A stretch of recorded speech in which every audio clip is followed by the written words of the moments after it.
നമസ്കാരം. എനിക്കും വേണം പാവയ്ക്ക, എൻ്റെ നാത്തൂനും വേണം പാവയ്ക്ക. ഇങ്ങനെ എനിക്കും എൻ്റെ പൊക്കണത്തിനും വേണമെന്ന് പറയുന്നത് ഒരു അധികപ്പറ്റ് തന്നെയാണ്. കിട്ടുന്നത് കൊണ്ടുപോകുന്നതാണ് ഉത്തമം. ദേശീയപാതയുടെ വികസനത്തിൻ്റെ ഉദ്ഘാടനത്തിന് ഇന്ന് പ്രധാനമന്ത്രി വരികയാണ്. ചെങ്കളയിലും രാമനാട്ടുകരയിലും ഉദ്ഘാടന മാമാങ്കം നടക്കും. പക്ഷേ ആ ചടങ്ങിൽ നമ്മുടെ മരുമോനെ മാത്രം ക്ഷണിച്ചിട്ടില്ല. അമ്മാശനും എം.പി. രാജേഷും കൃഷ്ണൻകുട്ടി ചേട്ടനുമുണ്ട്. ഒരു കുടുംബത്തിൽ നിന്നും ഒരാളെന്ന പദ്ധതി പ്രകാരമാണ് പരിപാടിക്ക് റിയാസിനെ ക്ഷണിക്കാതിരുന്നത്. പണ്ടൊരു പിശുക്കൻ മകളുടെ കല്യാണം ക്ഷണിക്കാൻ പോയി. എല്ലാവരും വരണമെന്ന് പറയുന്നതാണല്ലോ കല്യാണം വിളിയുടെ ഒരു മര്യാദ. പക്ഷേ ആൾ കൂടിയാൽ കാശ് കൂടുതലാകുമെന്ന് പിശുക്കന് തോന്നി. ഒരു വീട്ടിൽ ചെന്നപ്പോൾ അവിടെ ഒരു 5-6 പിള്ളേർ. വല്ലപ്പോഴും കിട്ടുന്നൊരു സദ്യക്ക് കൊതിക്കുന്ന കാലമാണെന്ന് ഓർക്കണം. പിശുക്കൻ പറഞ്ഞു, നാറാണം മാത്രം വരിക, ഒരിലയ്ക്ക് 50 രൂപയാ ചെലവ്. എങ്കിൽ എൻ്റെ പട്ടി വരുമെന്നായി നാരായണൻ. ഇതുപോലെ പ്രധാനമന്ത്രി വരുന്ന ചടങ്ങിൽ മുഖ്യമന്ത്രി പിണറായി വിജയനെ ക്ഷണിച്ചു. അതോടെ മരുമകനും ഒരുക്കം തുടങ്ങി. പക്ഷേ പ്രധാനമന്ത്രിയുടെ ഓഫീസ് പറഞ്ഞു റിയാസ് വരണ്ട. അപ്പോൾ തന്നെ പിണറായി പറയണമായിരുന്നു, എൻ്റെ മരുമകൻ ദേശീയപാതയ്ക്ക് വേണ്ടി ഒരുപാട് പ്രയത്നിച്ചവനാണ്, ഇടിഞ്ഞു വീണപ്പോൾ മാത്രമാണ് കരയ്ക്ക് കയറിയത്, അവനെ വിളിച്ചില്ലെങ്കിൽ ഞാനും വരുന്നില്ല എന്ന്. പക്ഷേ പിണറായി ആദ്യം അത് പറഞ്ഞില്ല. എങ്കിൽ നിങ്ങൾ രണ്ടുപേരും വേണ്ട എന്ന് പറഞ്ഞാലോ എന്ന് ഭയന്നു പോയി. പിന്നെ എന്തോന്നെടുത്ത് വെച്ച് തള്ളും. തന്നെ ഒഴിവാക്കിയത് ജനാധിപത്യത്തിന് ഭൂഷണമല്ല എന്ന് പറഞ്ഞാണ് റിയാസിൻ്റെ കരച്ചിൽ. കേട്ടാൽ തോന്നും ജനാധിപത്യത്തിൻ്റെ ബ്രാൻഡ് അംബാസഡറാണ് ഈ മുഹമ്മദ് റീൽസ് എന്ന്. ആ വിഴിഞ്ഞം പദ്ധതിയുടെ ഉദ്ഘാടനത്തിന് പ്രതിപക്ഷ നേതാവിനെ പോലും അടുപ്പിക്കാത്ത മുതലുകളാണ് ഈ പറയുന്നതെന്ന് ഓർക്കണം. എല്ലാം സ്വന്തം നേട്ടമായി പൊക്കിപ്പിടിച്ച് നടന്ന മഹാന്മാരാണിവർ. ഇപ്പോൾ പടിക്കലിട്ട് പണി കിട്ടിയപ്പോൾ കരഞ്ഞുകൊണ്ട് നടക്കുകയാണ്. ദേശീയപാതയിൽ നിന്നും ഇറങ്ങില്ലായിരുന്നു ഒരു കാലത്ത് ഈ റിയാസ്. അദ്ദേഹം നിത്യം ഒരു 1.5 കിലോമീറ്റർ അങ്ങ് നടക്കും.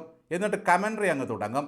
അമ്മായിയച്ഛൻ്റെ ഇച്ഛാശക്തി, മരുമോൻ്റെ കർമ്മകുശലത, ഇടതിൻ്റെ വികസനം, ഈ തള്ളിമറികൾ കേട്ട് ദേശീയപാത ആദ്യമൊക്കെ കോരിത്തരിച്ചു. വിവിധ വകുപ്പുകളെ ഏകോപിപ്പിച്ചതിൻ്റെ കഥ ഒറ്റ ശ്വാസത്തിൽ പറഞ്ഞു തീർക്കും. പിന്നെ ഇത്തിരി നേരം നിൽക്കും. ഇത് വേറൊരു സർക്കാരിനും സ്വപ്നം കാണാൻ കഴിയുന്നതല്ല എന്നും കാച്ചിവിട്ടു. അതുകൂടി കേട്ടപ്പോൾ കലിപ്പ് വന്ന് മഴയങ്ങ് പൊട്ടിയൊലിച്ചു. രണ്ടാമത്തെ മിന്നലിൽ ദേശീയപാത ഇതാ കണ്ടത്തിലേക്ക് ഇറങ്ങിപ്പോയി. അതോടെ റിയാസും കുത്തിമറിഞ്ഞ സഖാക്കളും ഓടി ഒളിച്ചു. പാത വീണതോടെ മരുമകൻ ഇരിപ്പായതറിഞ്ഞ മുഖ്യമന്ത്രി ഇടപെട്ടു. ദേശീയപാതയുമായി സംസ്ഥാന സർക്കാരിന് യാതൊരു പങ്കുമില്ലെന്നായി. ഭൂമി എടുത്തു കൊടുത്തു എന്നല്ലാതെ ഒറ്റ രൂപ സംസ്ഥാന സർക്കാർ മുടക്കിയിട്ടില്ലെന്നായി. നിർമ്മാണ പ്രവർത്തനങ്ങളെല്ലാം നടത്തുന്നത് കേന്ദ്രത്തിൻ്റെ ചുമതലയിലാണ്. നോക്കണേ, അതുവരെ റിയാസിൻ്റെ തള്ളിമറിക്കൽ കേട്ട് ആനന്ദലബ്ധിക്കിനി എന്തു വേണമെന്ന് കരുതിയിരുന്ന പുള്ളിയാണ് പിണറായി. ദേശീയപാത ഇടിഞ്ഞതോടെ രണ്ടും തടി തപ്പി.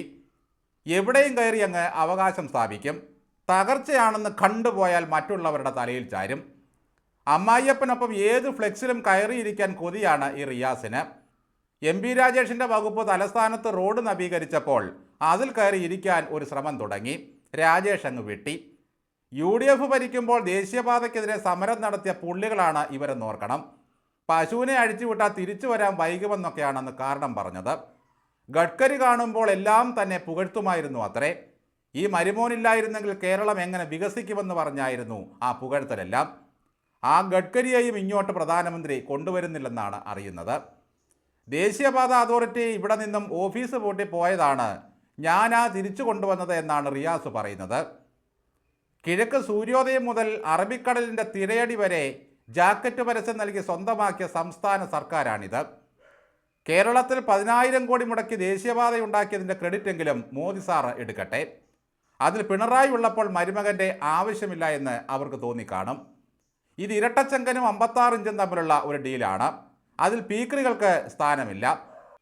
എൻ്റെ ജാമാതാവ് ഇത്രയൊക്കെ പ്രയത്നിച്ചിട്ടും അയാളെ വിളിക്കാത്തതിനാൽ ഞാനും വരുന്നില്ല എന്ന് എന്തുകൊണ്ടാണ് പിണറായി പറയാത്തതെന്ന് ആദ്യം ചിന്തിച്ചു.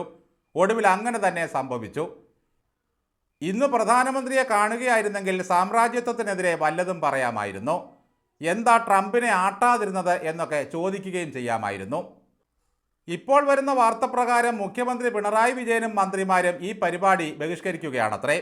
എന്തായിരിക്കും അതിൻ്റെ പിന്നിലെ കാരണം?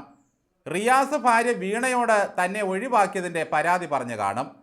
വീണ പിതാവിനോട് അച്ഛനും പോകണ്ട എന്ന് പറഞ്ഞ് വാശി പിടിച്ചു കാണും. മന്ത്രിമാരെയും വിടണ്ട. അതിനാൽ പ്രധാനമന്ത്രി പങ്കെടുക്കുന്ന പരിപാടിയിൽ മുഖ്യമന്ത്രിയും മന്ത്രിമാരും പങ്കെടുക്കുന്നില്ല. ഇപ്പോഴെല്ലാ പരാതികളും ആദ്യം ഡീൽ ചെയ്യുന്നത് വീണയാണ്.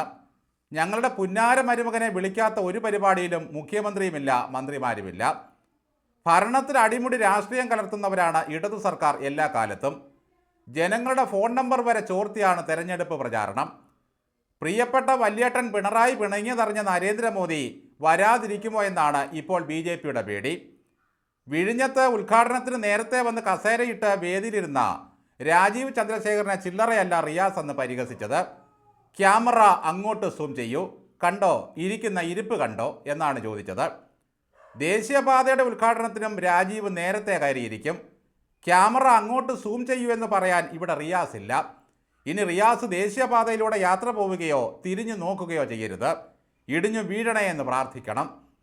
പ്രധാനമന്ത്രി പങ്കെടുക്കുന്ന പരിപാടി മരുമകൻ്റെ സങ്കടം കണ്ട് ബഹിഷ്കരിച്ചാൽ നാളെയും കാശിനു വേണ്ടി അങ്ങോട്ട് ചെന്ന് കൈ നീട്ടേണ്ടതാണെന്ന് പിണറായി ഓർത്തുകൊള്ളണം. അതിനെന്തായാലും ജനം ഇനി അവസരം കൊടുക്കുമെന്ന് തോന്നുന്നില്ല പിണറായിക്ക്. ഒരുപക്ഷെ ഇനി ഒരിക്കലും പിണറായി വിജയന് പ്രധാനമന്ത്രിക്കൊപ്പം വേദി പങ്കിടാൻ കഴിഞ്ഞെന്നും വരില്ല.